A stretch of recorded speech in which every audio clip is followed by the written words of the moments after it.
journey. It's like you're on a big journey. A lot, but you know what? In the midst, we're always happy praising God. Yeah. Can't get upset. Sometimes you get a bit off, but you get back on track. And you know that God is able. Yeah. And you trust Him in the process. That's the main thing. For me, I can't spend my time on my days, my precious time, that God wake me up every morning and spend it being frustrated at, when things not going right. How you react to those things. I can't spend my time getting frustrated and upset and miserable. I need to get a good night's sleep. I really need to get that, Problem when things are not going right and there's a lot that haven't been going right, may I say. But you know what? God brought us here for a reason. Those little things. Like the little foxes that spoil the vine. I have to feed my spirit with the word of God. God said, renew your mind with the washing of the word. You have to renew your mind daily. It's a daily It's like process. putting your flesh up on the daily. Yeah, you can't just, when you get up in the morning, you renew your mind with the word. Throughout the day, you're constantly of the word of God. That's when the Lord said, we shall meditate upon His word day and night. And also it said, those who mind is set on me, I'll keep them in perfect Oh my peace. gosh, I love that. Tough circumstances, you're praising God.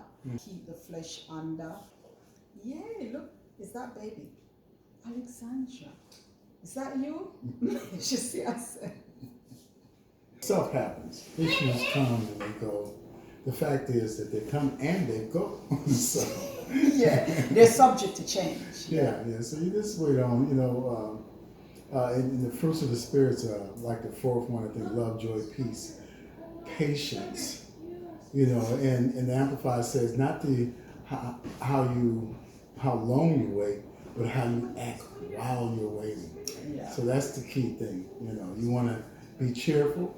You Yeah. want to be happy, and it matures your stamina. If you read the book of James, your stamina and your ability to know that God's at the end of this thing, there's a promise that's going to be fulfilled as far as God's concerned. You get the glory. God gets the glory out of you when things come, like I think it's Psalms 112, it says that it talks about blessed and happy is he who's trusts in the Lord. He's not moved by evil reports, but his heart is fixed, strong, trusting in the Lord. Because that's what you have to do. You have to trust in the Lord no matter what you're facing. The thing is about being patient, because God knows that He's already provided for us. He's already done what He's going to do. That's essentially what it means. It's we who had to catch up with the blessing that God already laid out for us. Before the foundation of the world, He already did this stuff. Yeah. And most of the time we think sometimes when we ask God for something, it's of our own mission, but sometimes, and most of the time, it's the Holy Spirit that put those things in us, because He knows what God's already done for us. Yeah. So we have to get the revelation what God wants us, being led by the Spirit, and as we allow Him to lead us, into a certain place, then we see the blessing manifold. Instead of us going and chasing after every little thing, and just be led by the Spirit. Because those who are led by the Spirit are the sons of God. Okay? If you want to be a sons of God, whether you're male or female, the son doesn't have any gender on it. Okay? Not like this crazy stuff out of the world. But it means mature. A mature Christian in Christ. Especially if you're filled with the Holy Spirit. Because that's the only way you're going to be more than a conqueror. You got to have the Spirit of God with you. You have to have Him on the inside leading you yourself, because that's the power source. That's why in some of this current songs they talk about Jehovah Jireh, our provider, and then at the end it says, whatever you ask, think, God is able to bring it to pass. Ephesians 2, okay? According to the power that worketh in you. That power that worketh in you is the greater one that's on the inside of you, which is not only God, not only Jesus, but the Holy Spirit. Or I like to say, the Holy Ghost who knows the most. Yeah. So, be led by the Spirit with anything. even when challenges come, just be led by the Spirit. You know that nothing is going to separate us from the love of God. You read Romans 8, right? So you might as well keep on trucking, keep on believing, and because you're going to receive. Either sooner or later, you're going to receive. And that later part is based on your ability to not be affected by the little foxes that try to come in and distract you. Because you know the enemy is a distractor. That's what he tries to do. He plays with your mind in the morning, at nighttime and stuff. He'll bring up things. You know that didn't happen last time. Well, last time you probably didn't have enough word in it. Once you know the word, you do like Jesus did when he fasted for 40 days, right? He attacked the enemy with the word of God. He said, it is written. And sometimes you got to say, it is written, devil. And I don't call him Satan because he's already been defeated. He's up under our feet. Can you imagine? He hates Christians so much because every time a real believer says Jesus or use the name of Jesus, he has to bow. So can you imagine he's walking around down there trying to, somebody says Jesus, he hits the ground. That probably goes on like 24/7, man. So, he's an enemy that hate us, but we're more than conquerors through Jesus. We have the victory always. It says, trust in God. In Luke 10:19, it says, behold, I give you authority to tread upon serpents and scorpions, big demons and little demons, and over all the ability of the enemy. And nothing by no means shall harm you, or cause you to fail. Okay? I like that. I like that. And see, that's the authority that we have. That's the power that we have as a believer. And it's time, it's time for us to start exerting that power because the world is crazy. Mm-hmm. But God is going to raise the standard, and we're that standard. The whole creation is waiting on us. It says in Romans 8 that the whole creation is waiting for the revealing of the sons of God. Wow. Wow. Hey, let's not delay any longer. Okay, let's get out there. Like in the old cartoon, I won't mention the name because I want to get sued. Let's get dangerous. And any of y'all born in my area, you know what cartoon that comes from us. It comes from. Let's get out there and let's get active, y'all. Let's not allow the world to dictate unto us how this world should be ran. Rise up. Come on, man. Put on your supernatural suit with the Holy Ghost, Let's leap a single bound. Okay? A bound towards the word of God and speak the word only. Yeah. Speak the word only because it's the word of God that God's gonna confirm with signs and wonders following. Mark 16, right? But even that, in Isaiah, it says that your thoughts are not like my thoughts, and your ways are not like my ways. They're higher, right? But think about it. And he says, just like the earth gets rained on, and the seed time and harvest stuff, all right? So when God speaks the word, it does not return unto him void, right? So think about it. God's on the inside of you, all right? You speak the word of God, and the psalmist, in one of the psalms, it says that the angels excel in strength, hearkening to the voice of the word of God. Well, when we speak the word of God, angels hearken to it, or they get prepared, they get active, okay? And then God himself watches over the word to perform it. So if you speak it, God's in you. When it comes back to you, it's going to be fulfilled in where you released it unto. Because, that's really simple stuff. But I believe that's the way the word works. You speak it, God watches over it, it comes back to you, fulfilled in what you spoke to. I'm not saying speak like, Lord, I want to chop a cake. No, let's be serious. About evil things that's going on in the world. Speak against them. Bind them up. Our little 3-year-old goes around the house every morning, binding up things in the name of Jesus. And we didn't teach her that. She just started doing it. And it makes me happy. It almost makes me tear up. But again, it reminds me. So I start buying up stuff with her. It's like, she must know something.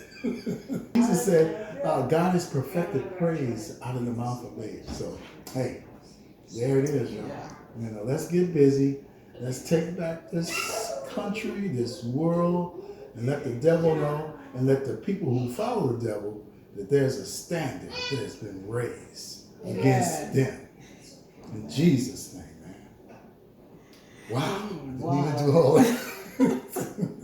I can't think of the author's name, but the brother, I think it was Brother Kenyon.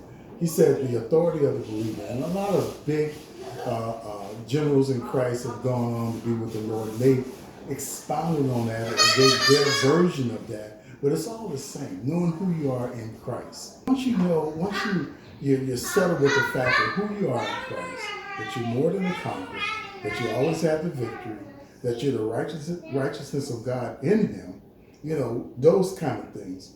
You know, then you'll speak with authority, you'll believe with authority, okay? And then you have to be concerned because you need to watch what you say. Proverbs 18:21, I believe it is, says, life and death is in the power of the tongue.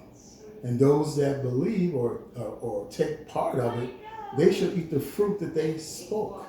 So you don't just want to say, man, a lot of people say this all the time. You say, man, I'm tired. I'm so tired, or I'm sick to death. You know, you're just saying that. But you got to remember there's angels. Everybody's assigned an angel or two, you know, and they're waiting to hear what you say so they can be of service to you. Psalms 91. You know, He's giving His angels charge over you. You got to watch what you're saying. You got to speak life all the time and don't speak death. You can't speak doubt.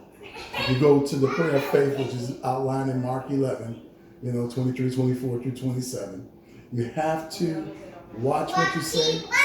You have to know that when you say something, you have to believe that it's happening because you said it according to the Word of God.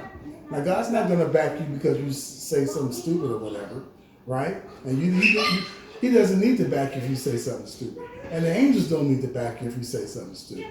Oh, I'm going to die at 40. You don't say stupid stuff like that. Life and death is in the power of the tongue. When He was talking to Israel, the children of Israel, He laid out the law to them. He says, this day I put before you life and death. Then God gave him the hint. He said, choose life, man. Don't be stupid. Choose life. So the same with us. We got to choose life. We got to speak life. We got to speak the word of God, and speak it only towards anything that comes up against us, anything that we essentially need, because God's our source. It said He's Jehovah Jireh. Healing, all that stuff. You still speak the word.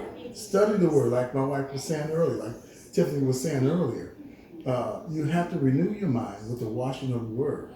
And then before that, it says, offer your body as a living sacrifice, holy and acceptable, for that is our reasonable service. That's, we owe God this. And then by obeying the word of God, like in the John 15 and 16, when Jesus was telling His disciples before He's going to leave and stuff, He said, the people who love God are those who obey my commandments. So all you have to do is obey the commandments. And His commandments are not grievous. You read out to you the book of Peter. Act like you are in Christ, and then move like you're in Christ. Don't go back into the carnal world that you came from, that you was delivered from, that you was rescued from. Walk in the Spirit, man. Walk in the Spirit, and you will see the glory of God manifested in everything that you do. Now, God takes pleasure in getting glory out of what we do on His behalf, or because of our belief and faith in Him. And it's impossible to please God except without faith. So you might as well exercise your faith towards things, not just anything. You don't want to be asking for riches and stuff like that. If that's what your lot in life is, it'll come to you. It'll happen without you trying to obtain it by working, playing the lottery, whatever. It'll come to you because God's already set everything in place. In the 3rd John 3, 1 and 2, I should say. Maybe it's 2 and 3. I'm not sure, but I know it's there. It says, I wish, beloved, I wish above all things that you may prosper and be in health, even as your soul prospers. Now, prosperity is if it's total, it includes riches, it includes well-being of your mind, it includes health. That's why I said prosper. If you be in health, prosper, even as your soul prospers. Nothing wrong with riches. Is this what you do with the riches that matter? You don't want to be selfish. You want to be very a giving person, a giving rich person. And you don't want to be haughty about it either. You want to be proud. Sometimes people get money, they get really prideful, or they start looking down at people because say, well, because they obtain some riches or whatever. That's what the world does. And we're not supposed to be like the world. The whole thing is a kingdom of God business, okay? And if you look at, if you study out Matthew 6, where it says, seek ye first the kingdom of God and his righteousness, and all these things that the Gentiles seek after will be added to you. And the Gentiles seek after riches, they seek after fame, money, clothing, what they're going to eat. They want to eat the new hors d'oeuvre or the $60,000 hamburger.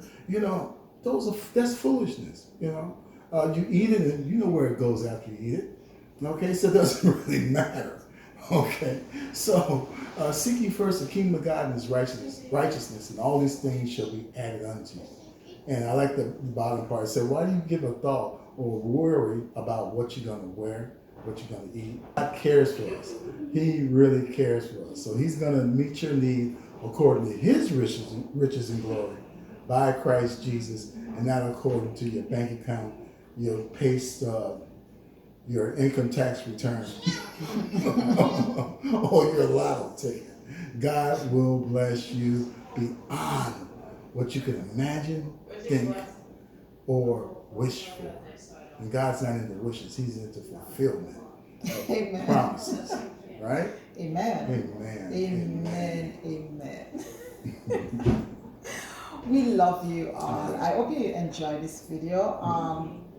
It's all about kingdom business. Yeah. And the word of God works. Mm-hmm. It works.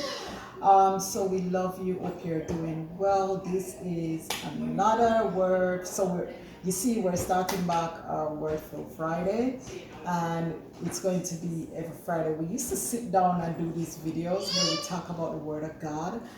And I know we haven't been posting a lot because we have a lot of things going on. Yeah. But now we are relaxed. We can start filming back again because we're about kingdom business. We have to get the word of God out. And if you know, we also our lifestyle, we're not ashamed of the gospel of Jesus Christ. We love you. Hope you're doing well. And God is love. Seek God. Seek God and honor him. Pray, love him, and just seek him in everything you do. And we're going to close out this video, but please don't forget to remember to go ahead and subscribe to our channel, like it, and share this video out, and check out the link in my description box. And please don't forget to remember to walk in love, stay in love, and stay connected to God. We do have a good night. Bye-bye. Ciao.